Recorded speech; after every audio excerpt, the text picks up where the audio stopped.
Chapter 9. Intermittent strafing of the ZOBBO camp by the Air Force broke off at 7 a.m. The camp lay in partial ruins from the devastating attack. Elements of ZOBBO, fighters and other personnel soon started to trickle back into the camp. Sharif, who had been hurriedly evacuated during the attack, and several highly placed leaders also returned to the camp. A quick check by security determined that several prisoners were missing, and they included Aisha and Ahmad, whose executions were supposed to take place later in the day. Audu assembled a team of 20 fighters to go after the fugitives. They were to recapture and bring them back alive. They could also shoot to kill if their lives were endangered by the fleeing duo. At about 8 a.m., just as the camp was being slowly repopulated, Aisha and Ahmad were more than 3 hours into their great escape. They had trekked for several miles and taken brief rests along the way. It was full daylight now, and the chance of discovery by anyone on their trail was very high, as the cover of the early morning darkness was now gone. They were shielded by the vegetation of the forest, but it was not as effective as the morning darkness had been. The first major fright they encountered was a large hyena out on the prowl for prey. Ahmad had spotted the animal from 30 yards out as it moved through the forest. They hid behind a large tree, hoping the animal would continue walking further into the bush and away from them.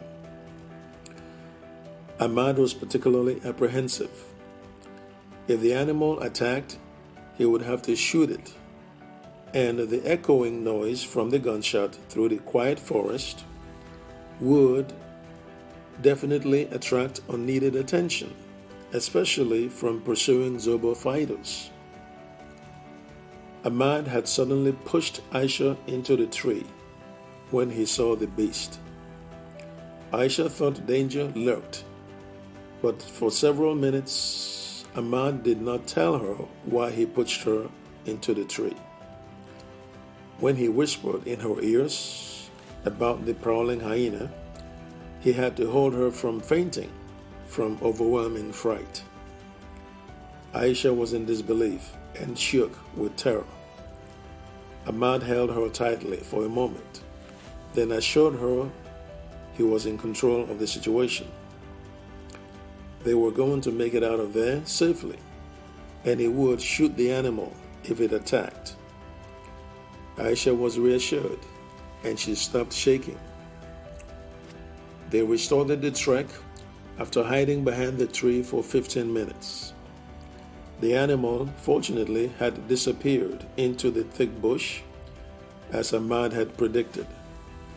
They walked for another 3 miles, at which point they had gotten exhausted, hungry, and thirsty. Their goal was to reach the nearest asphalted roadway, where they hoped to hitchhike to the nearest government-controlled town. They had no maps or a compass, and so achieving success depended on providential grace.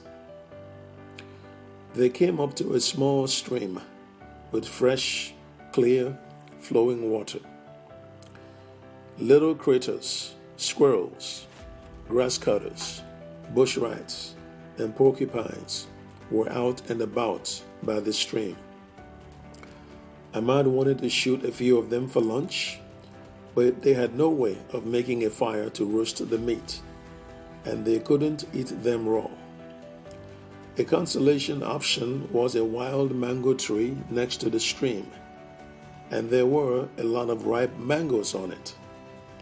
The only problem with climbing the tree to pluck the mangoes was a bunch of monkeys, disturbed by the presence of humans in their territory, which hopped from branch to branch and created a tumult.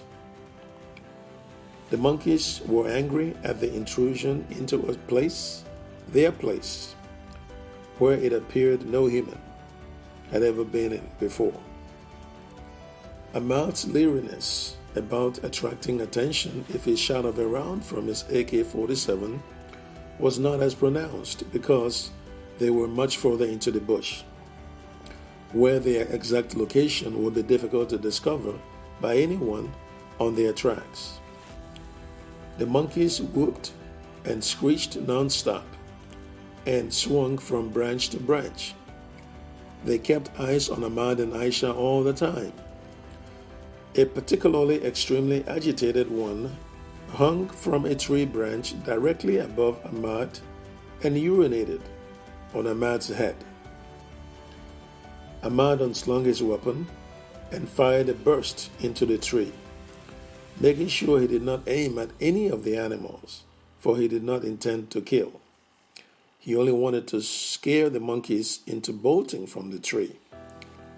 His tactic worked, for the loud rifle fire caused the monkeys to scamper from the tree, jumping and latching onto the branches of an adjacent tree. It was quite a spectacle for Ahmad and Aisha, as the animals leaped several feet into the air to catch the branches of the adjacent tree. Ahmad was surprised that monkeys could leap that high. With the monkeys now safely cleared out, Ahmad climbed the mango tree to pluck several mangoes. They sat at the base of the tree to eat the mangoes, then drank from the stream. They saved several of the mangoes to eat later. Having sated and quenched their hunger and thirst, respectively, they took off again in search of the asphalted roadway. The roadway closest to their location in the bushes was another 2 miles away. It was accessible from the bush through various routes, including a path turned into a motorcycle route by ZOBBO fighters. This route was parallel to and was but a couple of 100 yards apart from the path Ahmad and Aisha walked on en route to the roadway. The fighters sent to recapture Ahmad and Aisha had followed the motorcycle route, thinking it was the escape route of the fugitives. They had raced through the path on motorcycles all the way to the roadway, but failed to find Ahmad and Aisha. They hid in the nearby bushes and had waited for several hours, but unbeknownst to them, the couple had by sheer luck trekked on an alternative footpath through the forest. It was while they were riding back to the camp that they heard the sound of gunfire, which had echoed through the forest. Thinking they had run into an ambush by government forces, they quickly dismounted and pushed their motorcycles into the bush to hide. The one rifle burst they heard sounded like an AK-47, and the firing had stopped. This was not characteristic behavior of an ambush team, which typically maintained fire upon a target for several minutes. From where they had taken cover in the bushes, they began to doubt whether an ambush was actually in progress against them. The fighters then suspected that somebody was probably out hunting and had shot off the round. Their camp had just been bombed and stocks of food were burned in the attack. A food shortage crisis loomed in the future. They could hunt for food, but their mission this morning was not a hunting mission. If the suspected hunter had killed any game, they wanted to snatch it from him. Having therefore decided on this course of action, the fighters fanned out in 3-man teams deeper into the bush to find the hunter who they thought had fired off the gunshot. Ahmad and Aisha, fortified by the energy from the mangoes and water they had consumed, made steady progress in their trek through the forest towards civilization. ZOBBO fighters on the trail for them, but now in search of a hunter to steal his meat, spotted them from about 50 yards away. As the ZOBBO fighters had found out in threes, it was going to be a fight of 3 against 2, where a struggle to erupt. The ZOBBO fighters were shocked and tense at the sudden turn of events. They had expected to find a hunter, but had instead stumbled upon fugitives, and the male fugitive was armed. To capture them would have been a cakewalk if the male fugitive was not wielding a weapon, which could do terrible damage.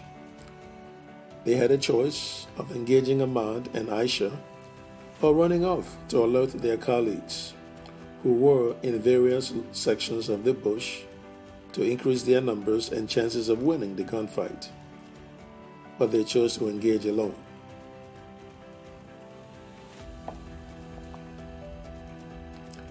They crept through the bushes quietly to get close to Ahmad and Aisha, who were oblivious of the presence of deadly enemies close by. They had been confident of being in the clear of danger after several hours on the run and covering several miles. Then shots rang out from nowhere, shattering the stillness of the forest. Ahmad, who walked behind Aisha throughout the trek, dove into her so they would both hit the ground to take cover. The shots missed Ahmad, but Aisha was hit in the left leg. Ahmad returned fire in the direction he thought the shots had come from and hit their assailants. He knew he got them when they moaned from being hit. They had been that close by. Ahmad fired 2 more rounds, picked up and carried Aisha on his back, and ran off. For the next several minutes, he alternated between walking briskly and running, with Aisha still on his back, until they mercifully reached the highway. It was as if the stars of mercy and luck had lined up in answer to Aisha's prayers of deliverance, for they had stood by the roadway only minutes before they observed an army patrol vehicle approach. They hailed the vehicle over, and there were 3 soldiers inside. They narrated their ordeal and were immediately picked up to be transported to safety. End of chapter 9.